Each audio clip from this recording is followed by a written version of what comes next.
Good morning, pals. Welcome back to day 49 of 100 miles, 100 days on a $100 treadmill. I'm Tanya. This is my cat Crookshanks.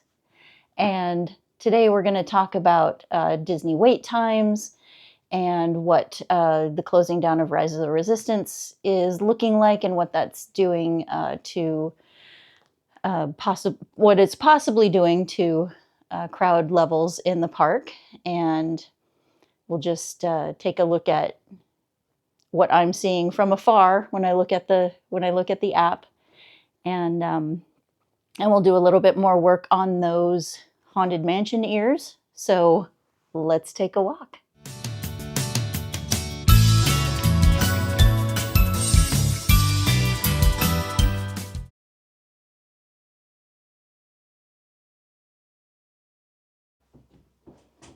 All right, pals, you ready to get started?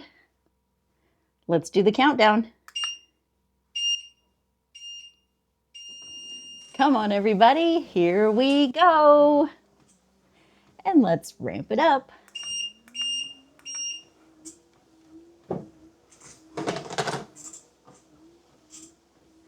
I hope everybody's doing good today.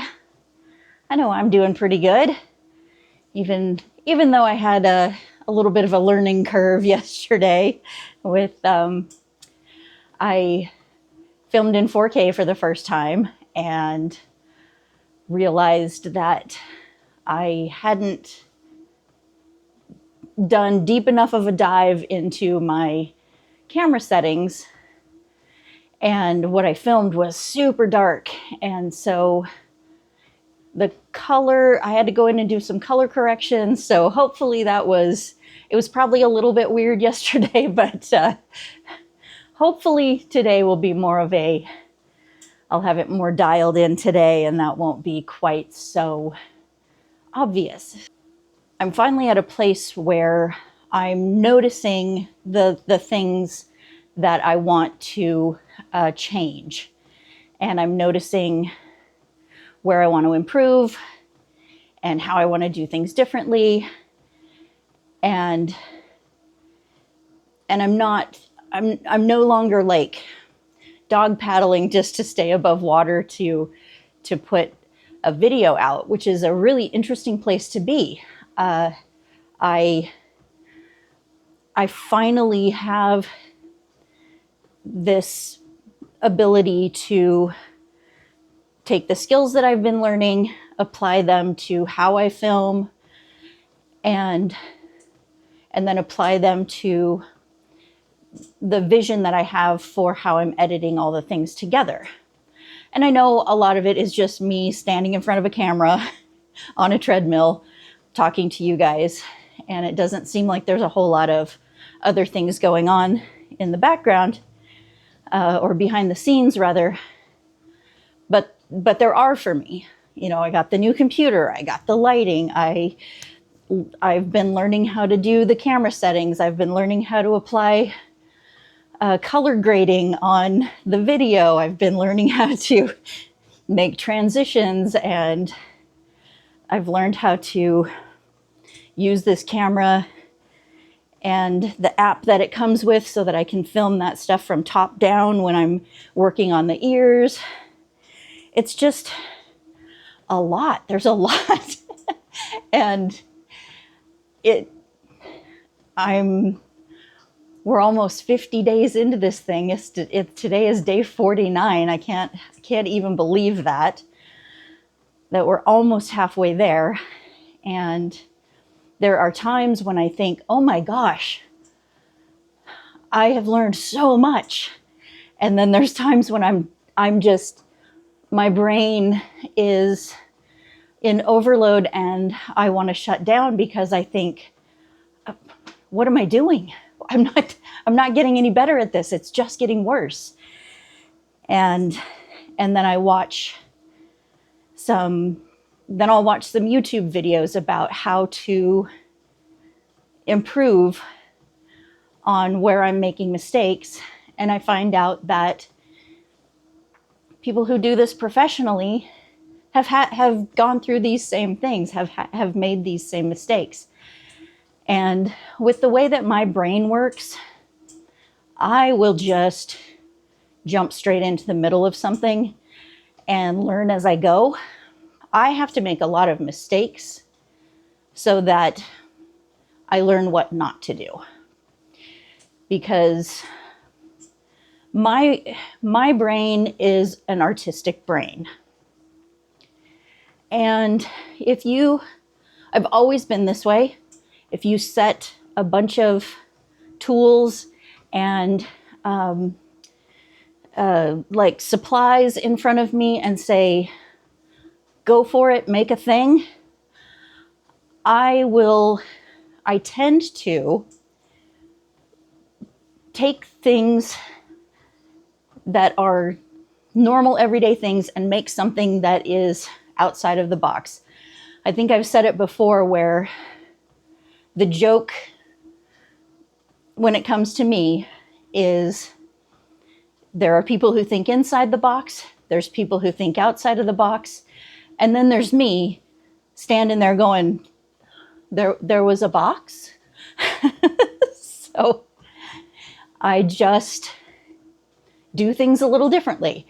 And I think I've always kind of celebrated that part of my creativity, that I will look at something and think, oh, that could be a whatever. And that's not necessarily what everybody else sees, but it's okay because I need to jump in there and make the thing and then show someone, like, see, this is what that piece of felt could be. I had that in my brain. I had, like, my patches is what I'm thinking about. I had all those layers thought out in my head, but I can't explain to you what that's going to look like when it's done. I can show it to you when it's done and say, see, that's what I had in mind. And it makes sense after you see it, but that's kind of how I'm coming at the video editing and filming as well. Is, first of all, I didn't have the eye. When I look at my own videos, all I was doing was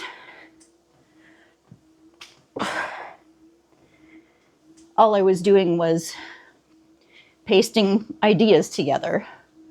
Wasn't really thinking about what the overall story was or what I'm trying to convey. And now I have a better idea of what it is I'm going to do in the first section, what I'm going to do in the second section, what all that looks like. And then I can just have these conversations with you that have no beginning or end as well. Okay, now I have things set up so you can see Jimmy. All right, let's go ahead and start a recording and see what's happening at Disneyland without us today. And when we get to that home screen, we are going to press the plus button down at the very bottom in the middle. And then we're going to press the book Lightning Lane entry, which is at the bottom of that menu. We're going to switch over to Tipboard, which is at the top. So my day is highlighted. We're going to switch over and highlight Tipboard. This is going to bring us to looking at what standby line wait times are. Because we were talking yesterday about how with Rise of the Resistance shutting down, and today I watched some videos where there's actually walls up around the entire queue of Rise of the Resistance. I didn't know that they were going to be like seriously updating this thing. I thought it was just going to be an interior refurbishment. So it'll be interesting to see what does actually transpire here. But it also made me wonder, time of year, it's slow anyway. This is when Disneyland does their refurbishments on rides because there's a lot fewer people in the parks. And I just wondered what closing Rise of the Resistance was going to be doing with the rest of Galaxy's Edge and Oga's Cantina as well. So if we take a quick look, Alice in Wonderland has a 25-minute wait, which is pretty much standard. Astro Orbiter, 15 minutes, standard. These are like the numbers that they put up regardless of if the line is a walk-on. It's like their situation normal numbers.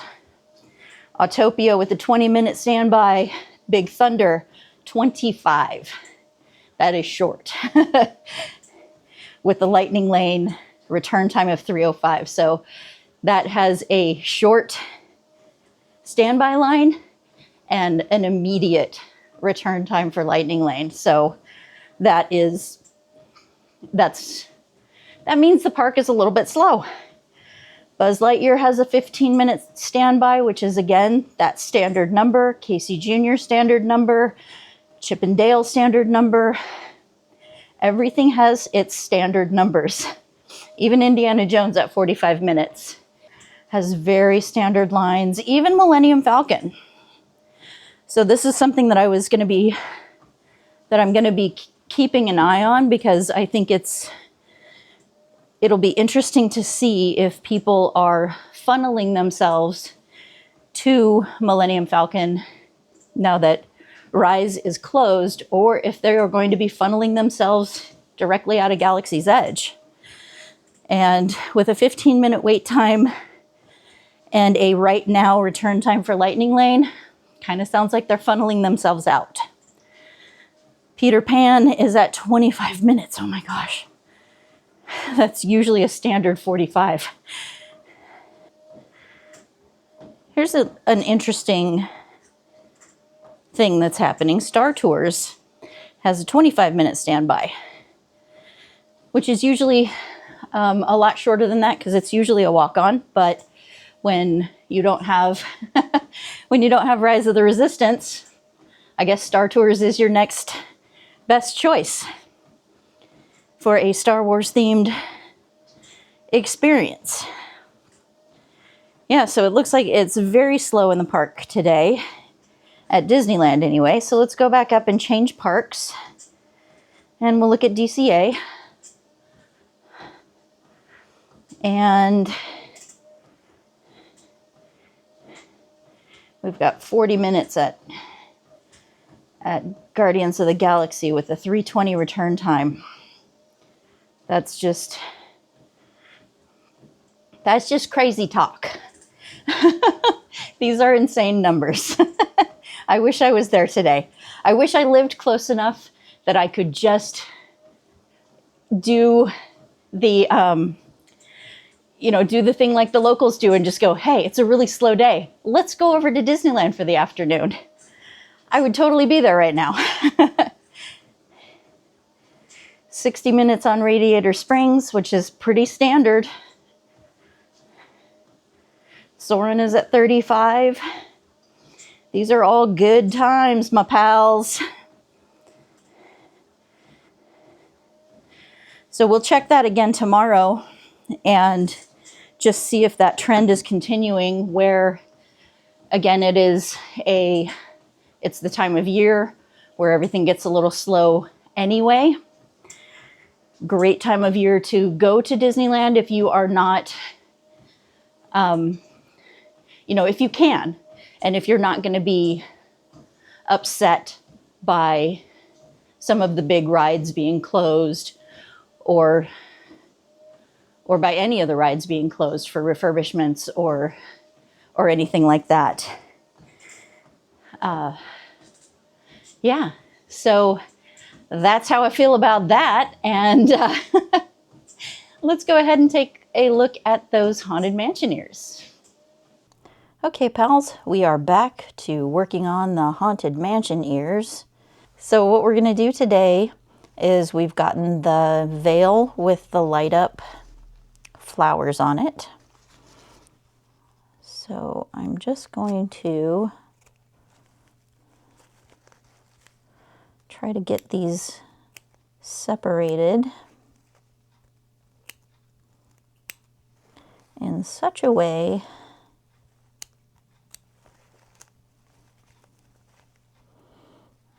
just keep giving them a little bit of a gentle pull, clipping into kind of between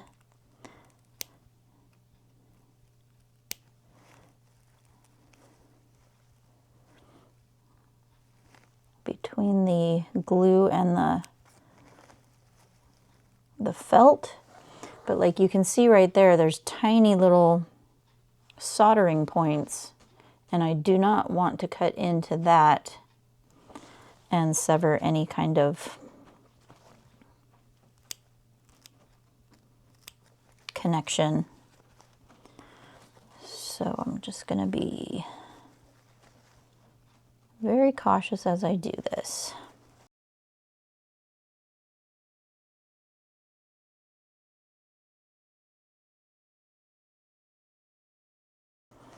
So you're starting to see where that wire is there. And I'm just cutting away the tool.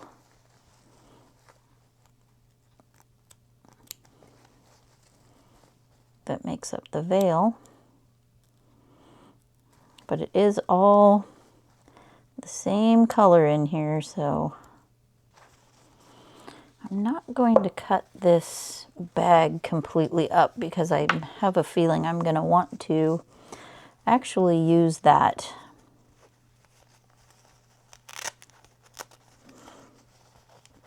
So before I go much further,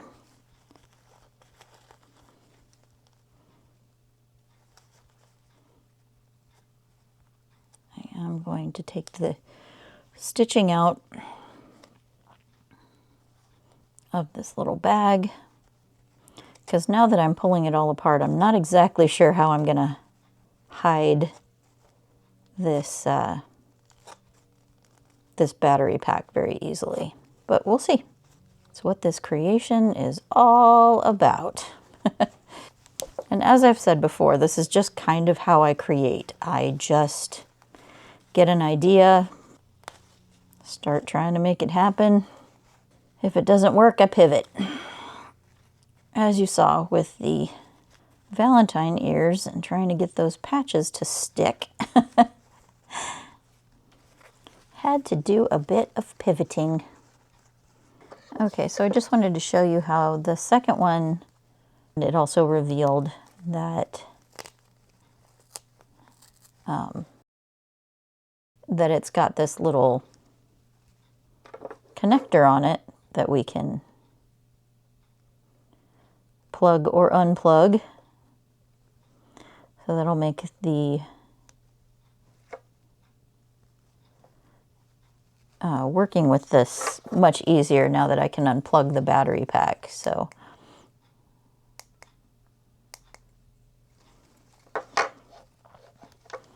we'll just unplug that battery pack so that we can take it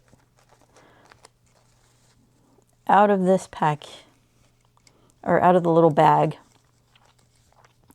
Now everything is separated out from each other, and we can set that aside and go back to working on these guys. And I'm going to use a little bit of heat to remove some more glue. Soften that up a bit. Make that easy to pull out.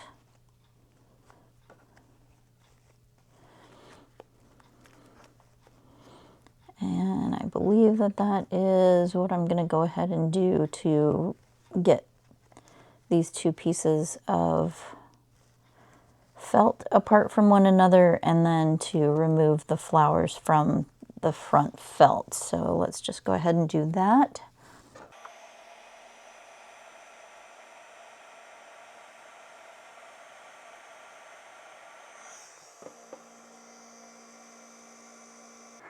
I got so excited talking to you guys about wait times that I missed the mile. So there it is.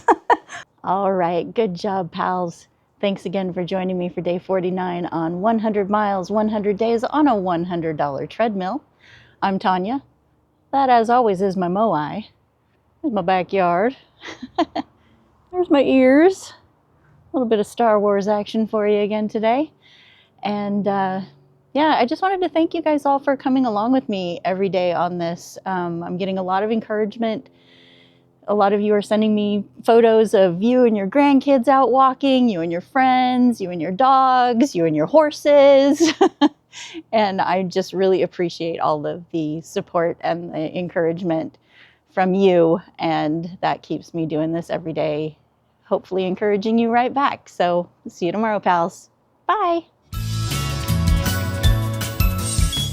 The way that I could just put a sentence together. But then, as happens with me, I forget where I'm at and I forget what I'm talking about. So I don't want you to assume that I know what I'm doing. Now nobody can see you. You always sit straight behind me. Oh, now you move to the other side of the... You are such a goober.